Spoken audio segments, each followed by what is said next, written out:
Shalom sahabat yang baik hati, salam sehat selalu bagi kita semuanya. Marilah kita bersatu di dalam doa. Kasih karunia dan damai sejahtera dari Allah Bapa dan dari anaknya Tuhan Yesus Kristus kiranya menyertai kamu sekalian. Amin. Firman Tuhan bagi kita pada hari ini tertulis dalam kitab Yakobus 3 ayat 18. Dan buah yang terdiri dari kebenaran ditaburkan dalam damai untuk mereka yang mengadakan damai. Alai di bagasa dame do disaburhon parbue hati goran diaka namangulahon damai. Kebenaran ditaburkan dalam damai. Yakobus mengajarkan bahwa mereka yang membawa atau mengadakan damai, yang menaburkan, mengajarkan hikmat, akan menghasilkan buah kebenaran. Yakobus sepertinya ingin menekankan bahwa suasana atau kondisi damai menjadi syarat utama supaya hikmat itu berhasil mengubah seseorang. Buah kebenaran sejatinya ditabur dengan damai, bukan dengan paksaan.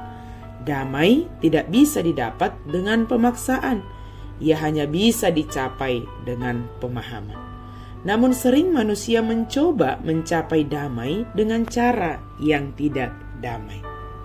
Apakah yang dimaksudkan dengan suasana atau kondisi damai dalam kitab Yakobus ini? Damai biasanya terkait dengan dua hal, yakni beresnya hubungan sesama manusia dan kondisi hati yang tenang.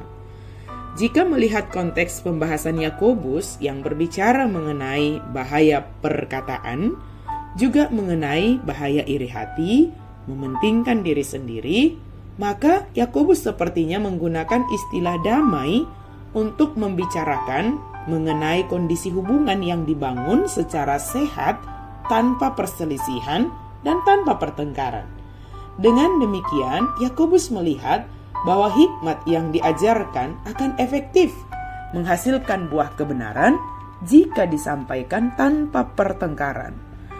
Banyak orang terjebak untuk berdebat saat mereka memberitakan Injil ataupun berdiskusi mengenai kebenaran firman Tuhan.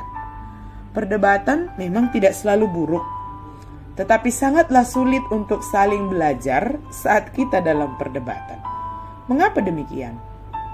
Sebab saat kita berdebat, yang seringkali jadi persoalan bukan lagi isi atau topik dari apa yang sedang didiskusikan, namun bisa menjadi beralih ke harga diri yang jadi persoalan utamanya. Itulah sebabnya sulit sekali untuk kita dapat belajar sesuatu dalam sebuah perdebatan. Ada banyak orang yang pernah memiliki pengalaman ditolak saat akan memberitakan, menyampaikan Injil karena jatuh dalam perdebatan.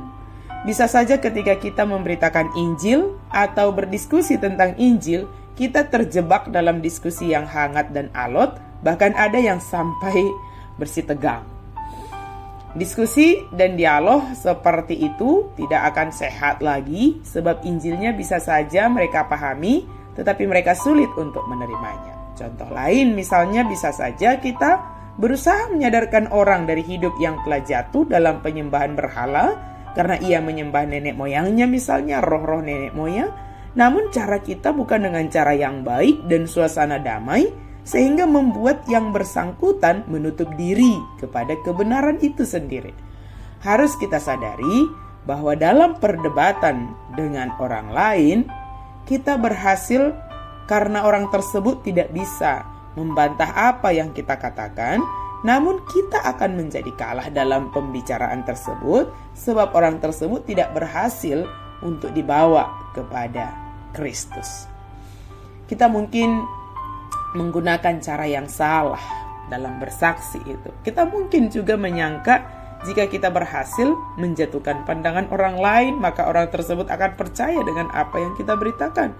Pada kenyataannya hal tersebut tidak terjadi. Itulah sebabnya apa yang Yakobus katakan penting untuk kita perhatikan. Hikmat itu haruslah ditaburkan dalam damai. Barulah buah kebenaran akan muncul daripadanya. kita perlu menyampaikan hikmat Tuhan, ajaran Tuhan dengan cara yang benar dan dalam situasi dan keadaan yang damai. Kita tidak dapat membagikan atau memaksakan pesan Injil dengan paksaan. Jika itu ingin efektif, maka kita harus menyampaikannya dengan damai. Jangan kita sibuk dengan memaksakan di dalam perdebatan dengan orang lain. Tidak. Kita sampaikan dengan cara yang benar, kita sampaikan dengan cara yang damai. Karena itu, taburkanlah kebenaran dengan cara damai, agar banyak orang yang menerimanya dengan baik. Sudahkah kita menyampaikan, bersuara dengan damai begitu? Hati yang damai, penyampaian yang damai, sehingga akan menghasilkan kebenaran. Dan orang akan mendapatkan damai tersebut. Sahabat yang baik hati, kiranya kita semuanya dipakai Tuhan dalam segala keadaan untuk menyampaikan segala sesuatu dengan berhikmat, dengan damai, sehingga kebenaran semakin nyata. Amin. Mari kita berdoa. Terima kasih Tuhan untuk firman-Mu. Pakailah kami untuk menaburkan damai sejahtera yang Engkau berikan bagi kami. Dan kami boleh menyatakan kebenaran itu dengan damai sejahtera. Biarlah kami menjadi orang yang berbahagia, sebab kami membawa damai. Dalam nama Yesus kami berdoa dan bersyukur. Amin.